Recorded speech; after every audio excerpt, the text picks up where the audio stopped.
Hi everyone, welcome to Library Adventures Live. This week is Young Presenters Takeover and we are the Young Presenters. I'm May and this is Poppy. We've been reading Jack Noel's book. My head teacher is an evil genius. We thought it was funny and had creative illustrations. Did you watch last week's Library Adventures Live where we met Rapperman, Donovan and Christopher? If you didn't, you can always go check them out on YouTube or Facebook where we've recorded it especially for you. Do you remember one of his favourite phrases, May? RAP, respect all people.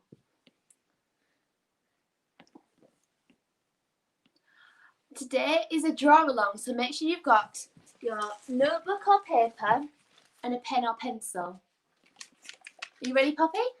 Yeah. Okay, so let's say hello to all of you. We're going to say hello, so if you comment your name and where you come from, we can say hello and give you a little shout out. So let's start off by saying hi Grandma and Granddad. Hi Daisy and Harry who are watching from Huddersfield.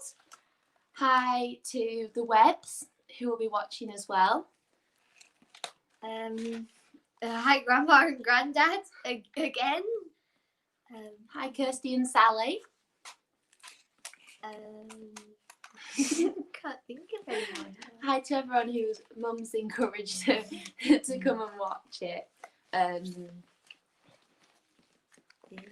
Yeah.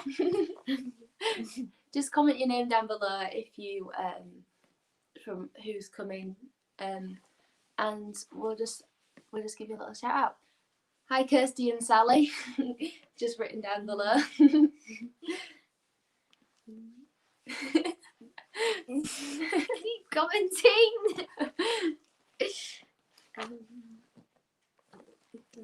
I think we should carry on then. Yeah. So Jack does podcasts as well, our writer. So our presentership may be challenged. So also don't be afraid to comment any questions you have whilst he's doing his little part. And he will respond to them later on in the live.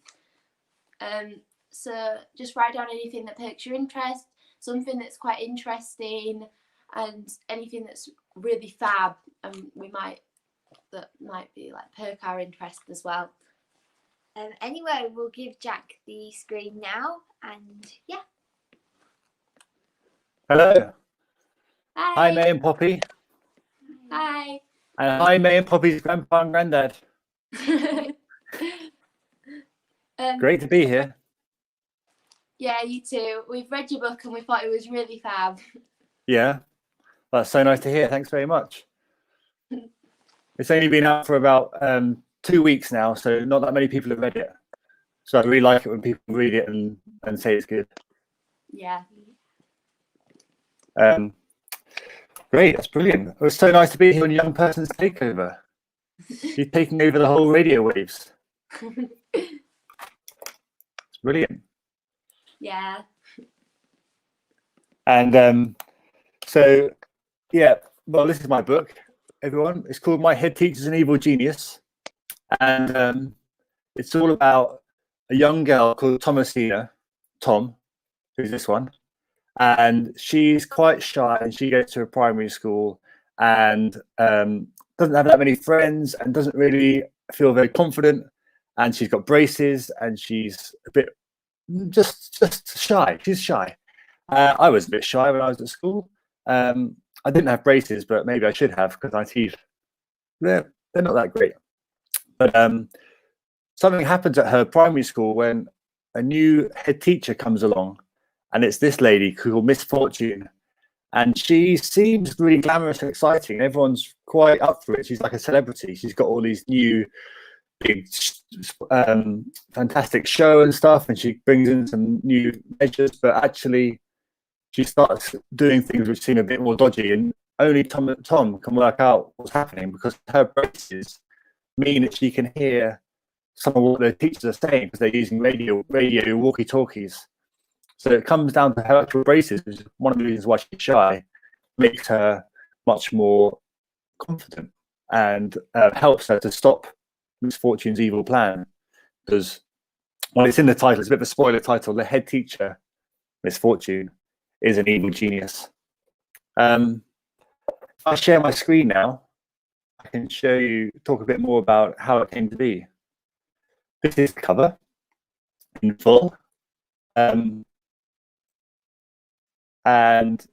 this is the bit I was going to say to show. Well, I've got a trailer. There's a trailer for the movie, for the book, almost like a movie trailer. And I can show you that now, just to give you an idea of a flavour of it. Can we see the trailer? Here it comes.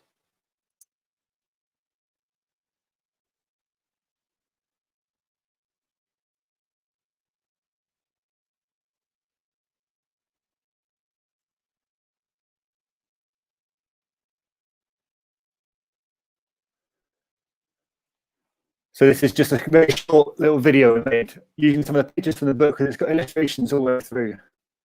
And I love books with pictures. That's my favourite thing. Hopefully you guys do too. If you like to see pictures in your books, well, I think all books are better if they've got pictures in them. And when I read old books like Roald Dahl or even grown-up books, I like to read comics and graphic novels and stuff like that. And the Roald Dahl got Quentin Blake pictures. Really nice. Just trying to load up this trailer.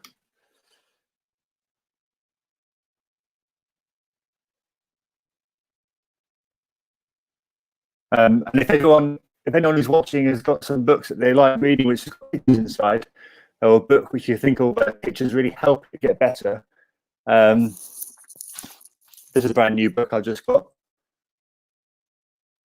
Fiend of the Seven Sewers, the Nothing to See Here Hotel book. And this one is brand new, and it's got so many pictures all the way through. I just think that kind of thing makes the book so much more exciting, and that's what I've done with this book. I've really tried to have a picture on every page, and a funny picture too. If I go back to my screen, my pages. So this is the picture of me now. A bit old. It's not like this is a young person's takeover, but this is an old person. This is me. But I used to be a young person. This is me when I was younger, about 6, 7, 8, I don't know. And this is me again. This is what I like to do. Always like doing drawings. Quite like doing English and writing, but I was never that confident or amazing at it. But this is my main thing to do. You can see on the side of this table some of the books I'm looking at. I've got Where's Wally? Does anyone know Where's Wally anymore? So you have to find a guy in a big crowd. He's called Wally. I used to love those. I sometimes copied out those that took ages. I love copying out other people's drawings. That really helps. And then that's the big comic as well. Being a comic is still going. It's really great. And those two are really big influences, and you can see because I'm just right there doing a cartoon strip, so you can see how much they're kind of part of my inspiration. And I love looking at other books, and it really helps you if you're trying to write your own book or do your own pictures. Look at what everyone else is doing and read them and copy them. It really helps. These are some of my favorite books. Beano, Simpsons books. I love the Simpsons. Father Christmas, a Tintin book. Tintin is a comic, like a graphic novel book, which is like, comics of speech bubbles, and I love those. And even though mine's a normal book, it's got lots of speech bubbles in it and all sorts of sound effects and stuff like that. Asterix is another one. And Just Williams is a kind of funny, like, young boy stories. They're a bit old. My teacher used to read them to me when I was at school, and they're really funny. Olivia is saying on Facebook that she loves the Brambley Hedge books.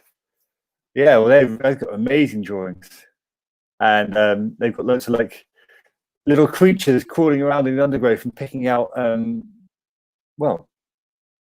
brambles from the Brambley Hedge. They're great, yeah. But yeah, I love to just mix up. So I love having a funny story like Just William or Flat Stanley is another funny story. And then I put in pictures and all my things I love from comics and Simpsons and stuff, which is like pictures and sound effects and speech bubbles. And Olivia's talking more about the Bramley Hedge. Yeah, they had little doors and windows in the trees. Yeah. Was it Jill Barkham, I think, makes those books. They're still great. They're quite Christmassy, aren't they? So maybe get them on your Christmas list. It's not too early for a Christmas list. Yeah, Calvin and Hobbes is another comic strip. They had like just really short comics, 4 panels. You know, they'd be about this big. They used to get a newspaper, but they're really funny and good. So I loved all those things. And I think when you read a book or you go to the library, you have to just look around and think about, read them all. Like, I love comic books. I love picture books, which are normally for like young people. But I also read real books, grown-up books, and they all work all together. With some love from Christina, loves Calvin and Hobbes too. You have everyone. That's absolutely amazing. This is where I grew up. So when I was doing that drawing, I was in Brighton. So it's right, not where you guys are, up in Kirklees, but I was right down in the bottom in Brighton, and that little thing in the circle is my school. This is where I went to primary school. It's called St. Luke's Junior School, and it was quite nice. It was fun. It was a bit grey, like you can see, and this is a picture of the school in the book. So I just wanted to show you that because it shows you how close, how similar they are. Because when I was writing it, I was really thinking about all my times when I was going to that school, and I put lots and lots of things from my school days into the story. So you can see I've got a kind of diagram of this, on this page, and it's got like the groups of kids in there, like the hoodie gang. That was a real gang in my school. There's a scooter park. Well, we didn't have scooters so much, but you can see there's a chessboard, there's hopscotch, there's like a hula hoop on the roof of the school, and that all was like from our school. And I really think it's a good idea to just, if you want to write your own stories, think about things you've done or funny things that you've talked about at school, and then you put them into your story, and it makes it all more real, but also it's kind of helps it be funnier because, you know, if it's something you talked about, that's probably quite interesting. And then this page, this is just some news stories, because when I was a kid as well, I remember reading about, or not reading, but someone was telling me about, maybe I watched it on something on Newsround or something, about how people with braces in their teeth sometimes hear the radio. And that's because some people say it's not true, some people say it's true, but lots of people have said that if you've got metal things or braces in your teeth, sometimes the way it works can, having them close together makes it like an antenna, and means you can cut radio waves. And it's the kind of thing that people talk about, you know, people claim to have happened lots and lots. And that was an idea which I just held on to for a while, like, well, for 20 years, because I was always interested in that kind of idea. And so I combined that braces idea, because I thought, oh, well, people at school, like at my school, lots of people had braces. School age kids had braces. I could write a school story with someone with braces, and then the radio thing could be almost like a superpower. So that's how I got to be, that's how I decided to put braces into the story. So it's just like thinking about things that catch your interest, and maybe have a little notebook and write them down on a sketchbook, and that's really helped. So when I've been writing my story, I've always been thinking of all my memories, and I think if my school friends, when they read it, they're going to recognize lots of different things. So Christina has said, she's asked, do you think you need a lot of patience to do what you do? And patience, you kind of need patience. Well, it takes a long time, and you have to kind of be quiet and stay there sometimes. But if you're the right, if you like it, then it doesn't feel like being patient. Because patient would be, for me, being patient is like waiting for your birthday and thinking, oh, I don't want to wait.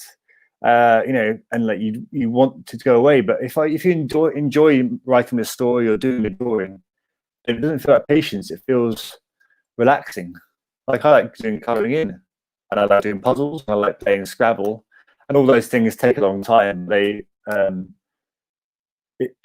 it is quite fun, and so I just think, if you can throw yourself into it, it doesn't feel like patience. When I was young, I used to always like Lego as well, and like I made big Lego cities out of Lego, and that took ages. But that seemed to be worth it. I want to read a bit of the story now. So on the screen it says "Meet the Acorns," because it's from the start of the book. What's happened so far? We've been at that primary school, and Tom's there, and there's been a big limousine that's pulled up outside the school, and it's given everyone a big shock. So everyone's wondering what it's all about. So it starts. Meet the Acorns. Are you sitting comfortably? I'll begin with my reading. So they walk into their classroom. They've just come in from playtime. As we file into our classroom, Mr. Ward does the official class handshake with everyone.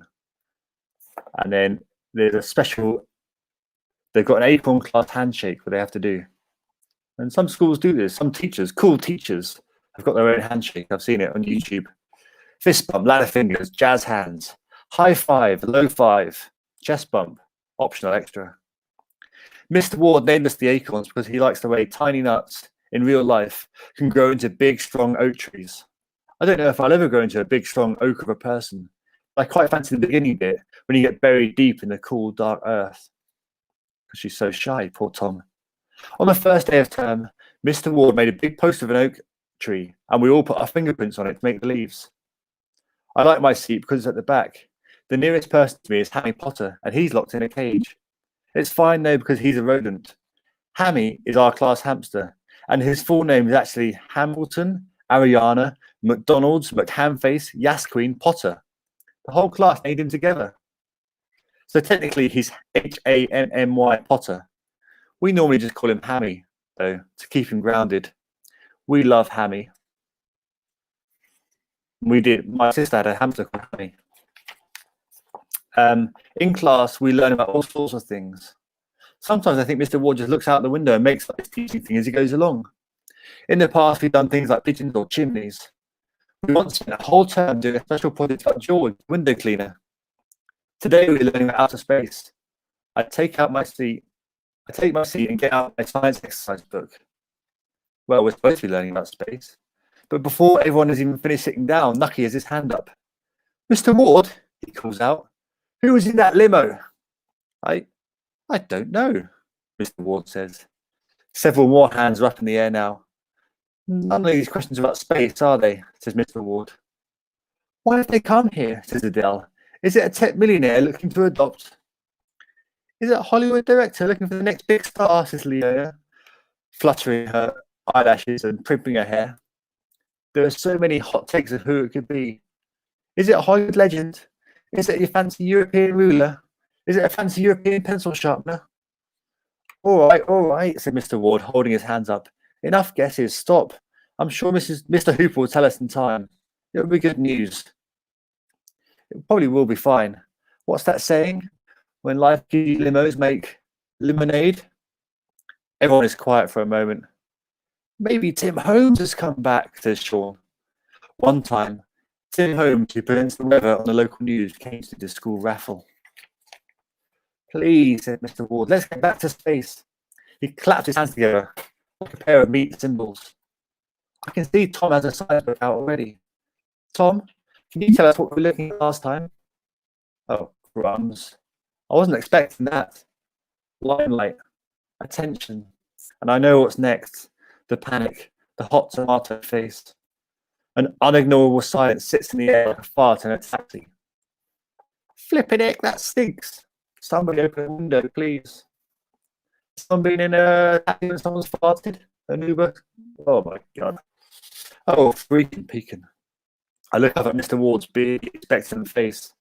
The whole class are watching me too. 24 more faces, beardless this time. I feel dizzy. My forehead is on fire. My tummy is a boiling cauldron. I. The room is spinning like a frisbee. There's never a free overman when you want one, is there? Then, rumble. A thunderous sound shakes the air above us. The whole class looks up to see a speaker, mounted high on the wall. It's a white plastic box with a glowing red light on the top, like a lunchbox that's turned evil. It's especially surprising because we don't even have a school intercom. It must be new. Rumble. How do you do, young people? Says the lunchbox. It has a gruff, low voice. No one knows what's going on. Mr. Ward is frowning. Official Belton primary announcement 000000000001, says the box. In the pause, we can hear the same message echoing around the school. There must be speakers in every room. Item number 1 is, we have a new intercom system. We groan.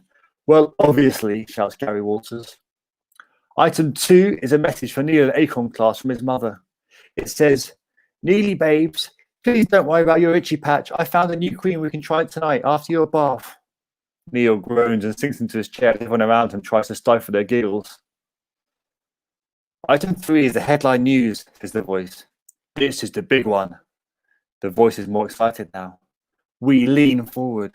Boys and girls of Belton Primary, please come to the main hall for a very important assembly. The start time is exactly 5 minutes. Attendance is compulsory. See you then. Over. And then there's the loud clunk of the microphone turning off. So then we go to the hall for a special assembly. This is the mysterious bit. We don't know what's going to happen. We're in the assembly hall. Kids in the middle, cross-legged. Teachers around the side, cross-faced. We're all confused. Then the room goes dark. Spotlights swing around the gloom like dizzy bees. The deep voice from earlier blares out the speakers. Young people of Belton, are you ready? Yes, everyone cries. Yes, this is so exciting. The door at the side of the stage swings open and a dry ice fog fills the stage area. It has to be a celebrity. Somebody throws a pair of pants onto the stage in excitement. Probably Lee Heritage. Somehow he's convinced himself it's going to be Queen Victoria. A mysterious figure emerges from the smoke, their hands held high like they've just won Britain's Got Talent. It's the incredible, the amazing, the absolutely pillaging Miss Fortune. Thunk. A spotlight rips through the darkness. Now we can see the person on the stage in full. It's a woman. She's wearing a skirt suit, a smiley face badge, and has her hair in a tight bun that makes it look like she has an onion balanced on top of her head. An onion on top of her head. Miss Fortune looks out at us all, smiling. Her teeth twinkle in the lights like Diamante. Her eyebrows are 2 arches. Maybe it's the high heels, maybe it's the high bun, but she's definitely got something. Big deal energy. She's glamorous. She's cool. She's lost? I mean, she must be lost. What can someone like that be doing in a crummy place of learning like this? Still, I can feel the excitement in the room. It's not often we have so many theatrics in the assembly hall. Most weeks we're lucky to get Mr. Butler on piano. And the closest thing we've got to Hollywood-style spotlights is the light bouncing off his bald head. I had someone in my school who played the piano quite badly. And he was bald. This is like Tim Holmes coming to see us all over again. Times 10. Miss Fortune stands at the front of the stage and smiles out at us. Good afternoon, wonderful children of Belton, she cries out. All of a sudden, music starts to play from the speakers up on the walls. It's a jaunty, upbeat tune like an old person's ringtone, a bit like Supercalifragisticexpialidocious from the old Mary Poppins. I'm so happy to be here. This is Miss Fortune. She starts clapping above her head. Every single one of us immediately joins in. Kids are obedient like that, and besides, it's a good tune. It's like a pop concert, and everyone is loving it. Students and teachers alike. Mr. Ships is beaming. Mr. Butler is clapping. Miss Burgess is cheering. Miss Patel is poking the air with a giant foam finger. These books, by the way, would suit someone who's 8 or 9 or 10 or 11. 8 plus, I'd say. And then back to the story, because Miss Fortune starts singing. I wasn't really ready for this bit, but she sings a song. She says, she's right on the stage, as you can see, and she's got a tambourine shaking. There's lights everywhere. She says, "Hello, girls, and hello, boys, can't wait to get to know you. My name is Miss Fortune. I've got great things to show you. I'll build up your abilities for exams and for tests. I'll build you new facilities, extra special guests. More open, nurtured, educated youth. Your grades will go through the roof. I'm for you. I'm for me, you. I'm for you. Everybody," she cries. "She's for us. She's for us. She's for June." The whole of Belton Primary sings back to her. There's more applause. Boy, our hands are going to be sore tomorrow from all that clapping. There are going to be some sore cheeks too. Fish cheeks, I mean. Everyone is beaming big, broad smiles. So you see how excited they all are. Or at least almost everyone. Mr. Ward has a face like thunder. His eyebrows are dragging downwards, like 2 bolts of lightning. He looks suspicious. And thinking about it, I think he's got a point. I mean, who is she? Some woman who we've never met before? Or about stranger danger? But the song's so catchy. "Ah, thank you," Miss Fortune laughs as the music fades out. "That was wonderful. What a great reception. I'm so glad you're happy as I am to have me here as your new head teacher." For a moment, there's silence. "Our new head teacher? What?" Then there's a gasp from everyone. Yay! That's just the kids. "Our new head teacher? What, the walnut?" I look over at Mr. Ward. His mouth is a capital O of shock. The teachers are all the same. They look at the surprise section with an emoji keyboard. Mr. Butler is frowning. Miss Patel is scrunching up her nose like a hamster. Miss Burgess is biting her nails. The kids are all enthusiastically talking among themselves. "Haha, I know," says Miss Fortune. "I can tell you're excited." "Well, I'm excited too. I've got big plans for this place. Big plans." Everyone starts clapping again until Mr. Ward stands up. "What about Dave?" he shouts across the hall. "What, pray, have you done with him?" "Who's Dave?" "Are you talking about Dave Hooper?" Miss Fortune asks. "Oh, yeah, Mr. Hooper, our actual head teacher. Good point. Dave Hooper, yes, Mr. Hooper," says Mr. Ward. "He wouldn't just leave us." "Well, he has," says Miss Fortune, steepling her fingers. "He's retired to, he's moved to a farm. He's moved to a farm in Spain. I'm glad you reminded me because he left a note for me to read to you all."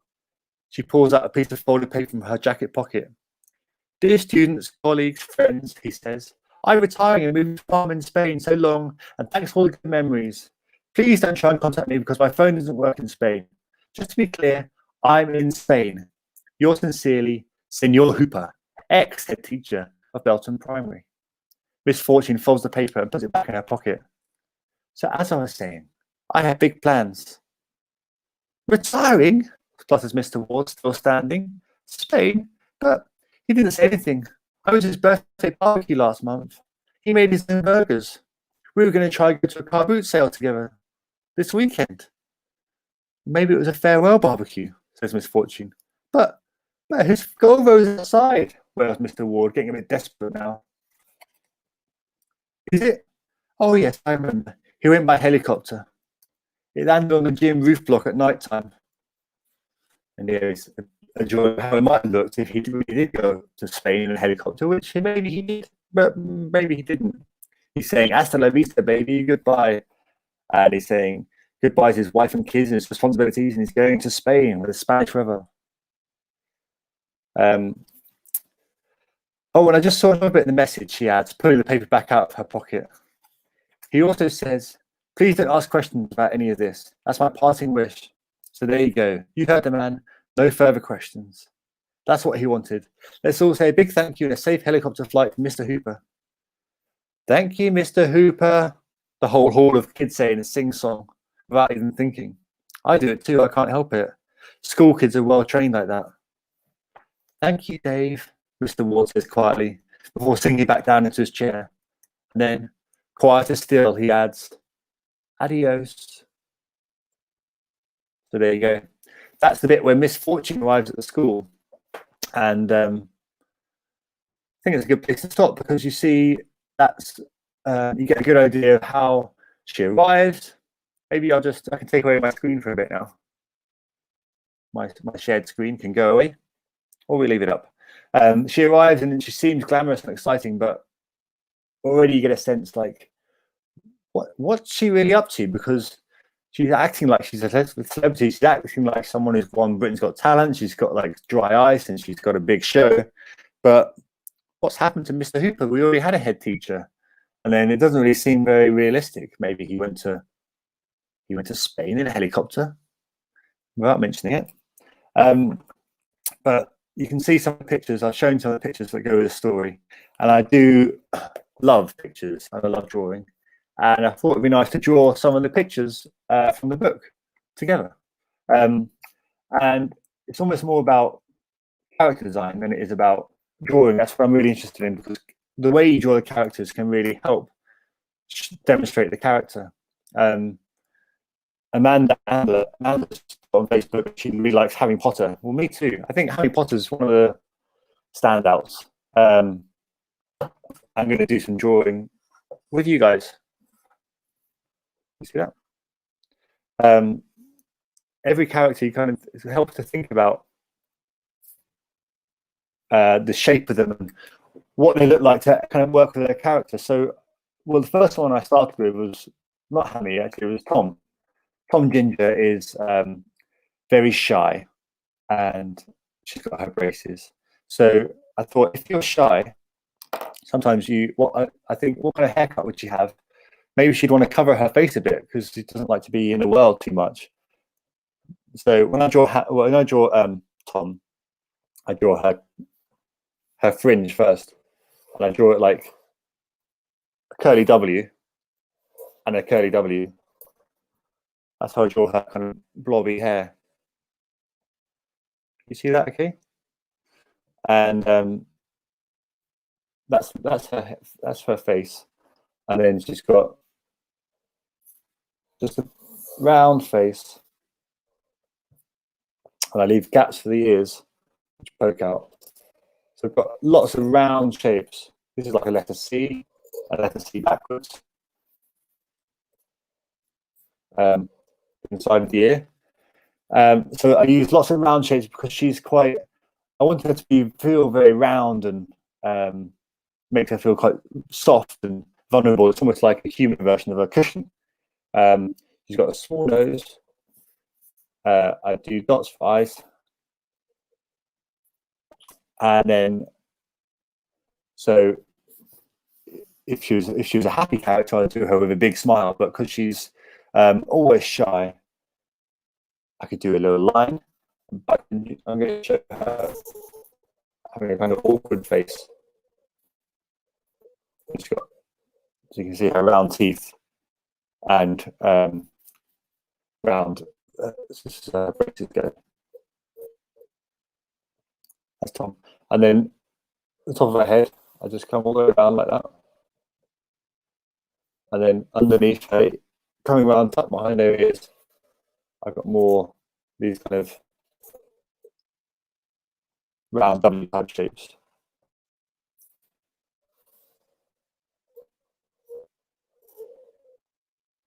There's lots of ways of drawing people to show their character. You know, if I drew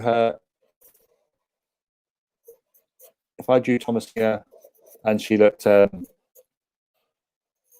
she's happy. Normally, I might draw a massive smile, but because she's so shy. Some shy people sometimes they don't even want to express themselves too much. She might do a small smile, like you know, just a little sideways one like that.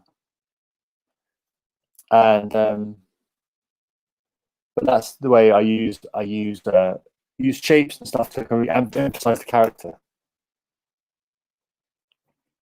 The other important character, one of the most important ones in a way, is Miss Fortune. She's the bad guy. She's the villain. She's the evil genius at the head of the title. So I have to think about how she could be scary and look angry. And I wanted her to be, whereas Tom is kind of round and has loose shapes and her hair is loose. Misfortune, I wanted to be, she's tight and scary. Her hair is all like tied up really tight. So that's kind of thing I emphasized on her. So with Misfortune, let's start with her chin, which is quite angled. You see, it's got the kind of spike to it, and then her. Whereas Tom's round, I've almost got like a kind of squareness to the top of her head, and her ears, one on each side, are much more flat than Tom's. And then I give her a tight bun on top of her head, which I think is my way of trying to show that she's quite controlling, and she's kind of tries to get everything in order. So a big bun, and I said in the book, it says it looks like she's got an onion tied to her head. So that's like it's got little pointy bits to the top. That's his Misfortune, and so she's all spiky. So her nose is spiky, whereas Tom's a little line, curved line. Misfortune is like this. She tends to be a bit grumpy. Eyes, I do dots in the middle like that, and then she's got, to help her angry expressions, I've given her big eyebrows. And I'm thinking about some other classic bad guys from kids' books. For example, Miss Trunchbull in Matilda. Do you know Matilda by Roald Dahl, who's drawn by Quentin Blake, and she's big, strong, quite scary looking lady. Misfortune's got a mole there as well, and her hair looks like all tied up. So I tend to do a kind of S shape in the ears. And then Misfortune she would say, so she can be glamorous, she has these two round shapes, which are round, but they make a kind of triangle shape because one's big and one's small. And also I was thinking about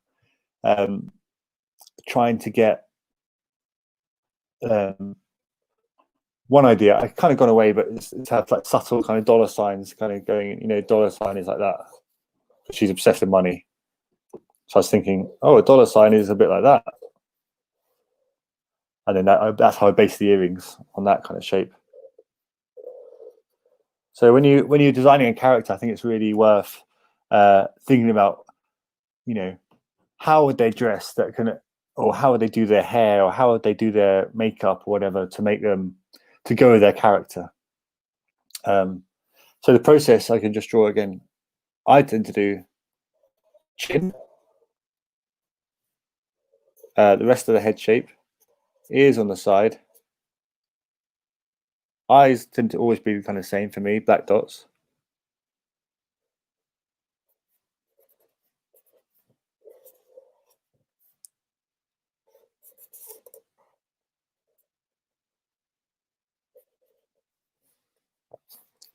That's how I draw Misfortune. So I don't know if you guys have got pen and paper with you, and hopefully you can send me some drawings. I'd like to see them. And then Hammy's a kind of extra character, but I love him. I love Hammy. And in a way, he represents the class because he's the class hamster. Did you have class hamsters? We had a hamster in our class, and someone in holiday time, someone had to take it home and look after. But I was never allowed to do that. My mum didn't let me. But we did it later. We had a hamster called Hammy, as I said. But hamsters are sweet, aren't they? And I draw Hammy. Often I draw him like a little. I think of him like two balls. So I think of him as like that's the top half, and then he's this kind of shape. Because he's always sitting around. So this is how I draw his face, and I put it's going to ball with another shape underneath.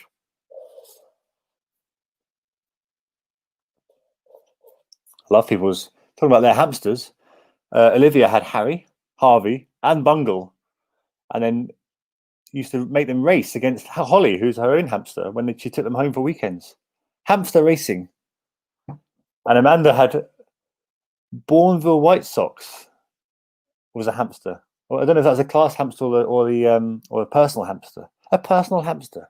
Everyone needs a personal hamster. This is Hammy. Bourneville White Sox. I guess he probably had white feet, so it looked like he's had white socks. And I guess maybe he was brown because Bourneville, well, it's a place, but it's a chocolate. So it'd be a good name. Better name than Hammy in a way, actually, because I've already got a good picture of Bourneville White Sox in my mind. It's probably like this.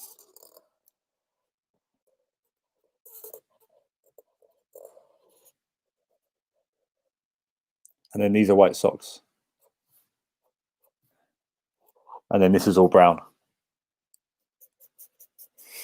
Good old Bourneville White Sox. Where's he now? So I just draw up my Hammy shape, and then I start filling in the details like the ears on top, tuft of hair, and then because I wanted to be extra sweet, I give him big black eyes.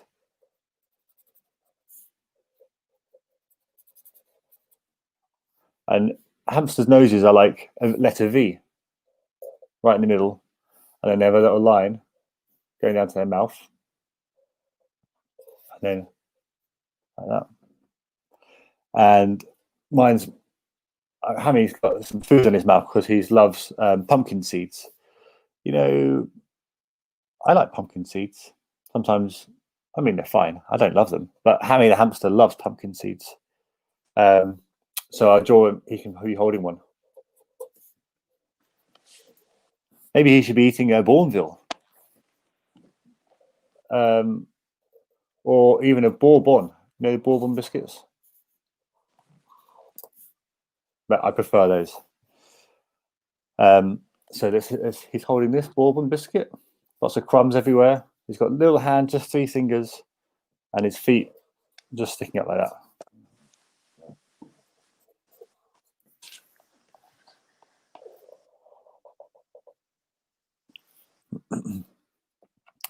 Well, that's not the best drawing of Hammy, the hamster, but you know, you can't go wrong, really. This is Bourneville. Bourneville White Feet. This is Hammy. What else did we have? Well, because Olivia had Harry, Harvey, and Bungle, and Holly. Well, what would they look like? If I was imagining Holly, I mean, it makes me think of Christmas. Maybe she'd have a little Christmas hat on.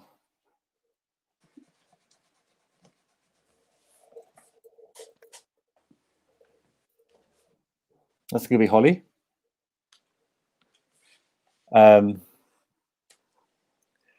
May and Poppy, have you done any drawings? Yeah, I've got mine here. Oh, lovely. Look that way. Can I see, May? Can I see your misfortune? Oh, sorry. Yeah, brilliant. You've made it. Given her a kind of strong chin. And Poppy, yeah, love it. And Poppy, you've got a really good hamster there. Thank you. Can I see it? Can I see it again? Oh, mm-hmm.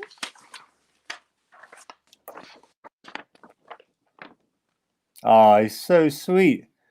He's sweeter than mine. And you've gone for the classic pumpkin seed. Yeah. You Pumpkin seed. Yeah. Do you guys like pumpkin seeds? or would you rather have a biscuit? I don't think I've ever had them. I mean, we've had pumpkin, but not pumpkin seeds. Yeah. You might have had them like sometimes they're in muesli and stuff like that. But next time you have a pumpkin, just eat the seed. You can eat the seed. Well, I wouldn't bother. Or next time you're looking after a hamster, maybe try their food and see what it's like. But your drawings are really, really great. I love seeing it. Thank you. I think it's time for the Q&A now. So. Yeah, perfect. If everyone can comment their questions, we can always ask Jack them, and we'll see the most interesting question. Try and find one of them. Well, Poppy, you had a question, didn't you? You said asking if Tom was based on a real person. Yeah. Yeah, because I saw that, and she's not really based on a real person as such, but she's most similar to me, I'd say, just because in the way she thinks and talks. And I think, you know, when I'm writing it, I just try and think, okay, if this stuff happened to me, this strange stuff, how would I react and what would I do and what would I think? And then I just write that down. So it's just, you know, it's a really kind of a what if kind of game. Like I can remember being at school and I think, what if someone took over my school? What would I think? And then I write that down, and then I say, and what would someone up? And then it's just more and more what ifs. So that's how I made the whole story. And I think what if is like the key question. Those two words can really unlock the whole. Bless you. Yeah, if you just think what if May sneezed right in the middle of my of the video. Yeah, do you guys like writing stories as well as reading them? Because I know you're big readers. Yeah, we like writing them and we love reading them. So it's always nice to have your own kind of creation, and it's always nice to look at inspiration on other people's books as well. Yeah, also, and you can also write stories. You can write stories with characters. Sorry? How did you accidentally do maths? Yeah, well, I was quite good at doing maths. Do you guys like it? Kind of. I'm more of an English person. Yeah. Yeah, I was more. I was almost more a maths person. I just found it quite sensible because I just could always understand it. And anyway, then I ended up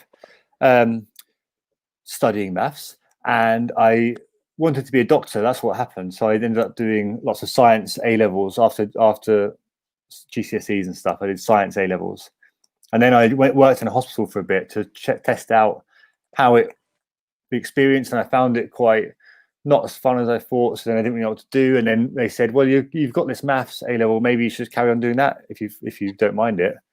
So then I said yes, and I did it, and then went to university and studied maths. But I wasn't that fun, and that's when I really did loads of drawings. And I did drawings for the university newspaper and did cartoons and comic strips. A bit like, not nearly as good, but a bit like Calvin and Hobbes, one of my favourites. And then I sort of just followed that from that. Should we do this one about pets while growing up? I had cats mainly. I don't like dogs that much. I know May and Poppy, you like dogs, don't you? Yeah. Dog nuts? Have you got a dog? No, Mum doesn't like dogs at all. She's claimed she's allergic to every single small fluffy thing alive. So. Oh, well, that could be true. Well, why don't you make up a story about a dog and you could draw it? Could do. Yeah. And name it. The drawing. There you go. That's perfect. Yeah. Yeah. I had a cat. So I had a cat called Kitty Princess, which my sister named. Hamira is saying, what other cute animals do I enjoy drawing? I mean, I like drawing lions. Do they count as cute? They can be quite cute. I went to Cotswold Wildlife Park last week and I saw lions and rhinos and monkeys and pigs, guinea pigs. But hamsters are particularly cute, and I do like cats as well and kittens. Yeah. With the cute little eyes. Yeah. Yeah. How long did it take to write the book? It actually took a long time because it's my first book. In a way, you know, I was like, put all my ideas into it. So from my whole life, from when I was 5. So, but it really took about 2 years probably of like working on it hard, because of my first book I really had to learn how to write it, and I thought I had a story, but then I worked with an editor, and she really helped shape it. She called Annalie, and she kind of helped me make sure the story had a good beginning, middle, and end, and it all made sense and stuff like that. And Annalie is an expert in this stuff, and she showed me lots of the stuff. And then I had to do pictures, and that took like quite a few months as well, because there's about 100 pictures, and they're quite detailed. So it took a long time, really. And now I've got to do book 2 much more quickly. But it was good. I've learned a lot. I can see a question from Amanda about, she's saying, will you do any more classics? Because I did do some classics. Hold on.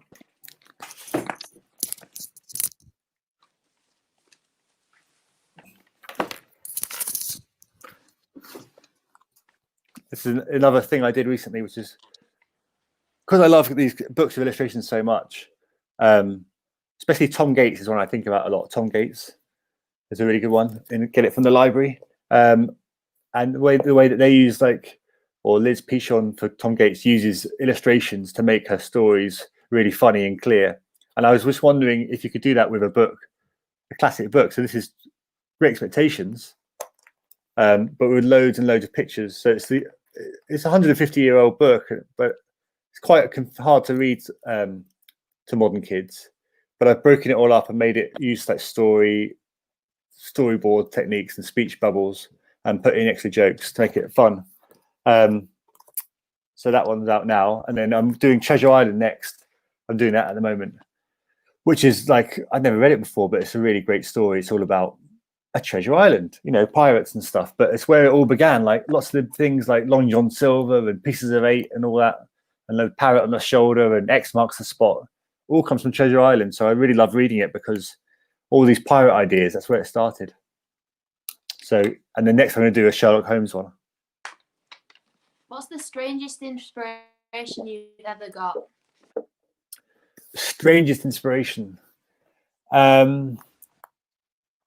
Well, the strangest inspiration would have to be, I mean, when you're writing a book, like suddenly your mind goes into this kind of sponge type space. You're just like ready to look at anything and all sorts of things that you hear. And just think, oh, that would go well into my book or something.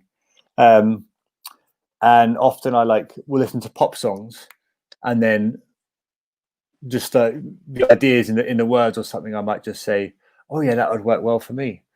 For example, like the new Taylor Swift album, I don't know if you've heard that, anyone, but that's got like a song about a cardigan, and it's all about it's a story of a breakup or something, but she's so focused on this cardigan. And I think cardigans are quite funny, because for me cardigans are like what my granddad would wear. So I think cardigans are quite funny. I should do a cardigan bit in my story. So that kind of thing. If I were a biscuit, this is a real question. You guys, do you know chocolate hobnobs? Yes. Yeah, that's my fave. They're my fave. Right, I can't buy them too much because I could eat a whole packet in a day. But it's a bit different, isn't it? Like Gary on Facebook, cardigans, they are not funny.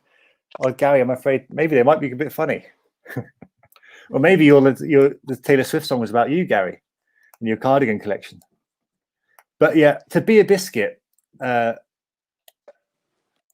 want to be robust like a hobnob. You want to be sweet like a chocolate hobnob. So I guess that's what I'm going to go for. And it goes so well when you dunk it in tea. And I like swimming, so I feel like that fits. You guys have your biscuits? Yeah. We've just had all of ours. They're all gone. Okay, good. All right. Okay, Thanks so much. Thank you. Are we going to do a creative challenge as well? Oh Yeah. So, do you want to explain it? Yeah. Can I? Well, I was thinking about having. Can I share the screen again? Yeah. Yeah, of course. Yeah. Because I think about Harry Potter. So Harry Potter's real name is actually not Hammy, but it's Hamilton Ariana McDonald's McHamface Yasqueen Potter, because he's been named kind of by committee by the whole class. So I thought we could think about, and May and Poppy, you would like a new dog. You'd like a dog, but you're not allowed. But maybe this might help your campaign if you did this. If you could think of an imaginary dog and then name it with a normal name like Hammy or Fred or Dave or Sandra or Nettle, and then but each letter in the name could be something else, like a quality. So I've just done some quickly here. What about a dog called Fred? But where Fred stands for funny, rude, educated, doggy. Or this is a shark called Bill. Big teeth, intelligent, lively, lol-tastic. Like sharks can be quite funny, can't they? Or imagine a lion called Leo, who's lovely, elegant, overachiever. So that's my creative challenge, is to make an animal, maybe a new pet, and give it a name, and then give it some qualities from the name, or make the name into a kind of acrostic poem, so all the letters mean something. That's my creative challenge to everyone. Yeah. Okay, That's it. Thank you, Jack. Okay. That was really great. Thank you. So all the people at home, your art probably looks amazing. You're all so talented, Jack. Thanks from Kirklees and all the viewers. Thank you, guys. It was a really great event, and that isn't just because the two of us. No, you guys made it. I think that was the best. It was the best bit. Young people. Thank you. And thanks to Mum, who's kind of almost done technology, and to the person who's taken over from Mum's job because she can't do it. Anyway, bye, Jack. Thank you. Bye, guys. Thanks so much. Thank Bye, you. May and Poppy. Bye.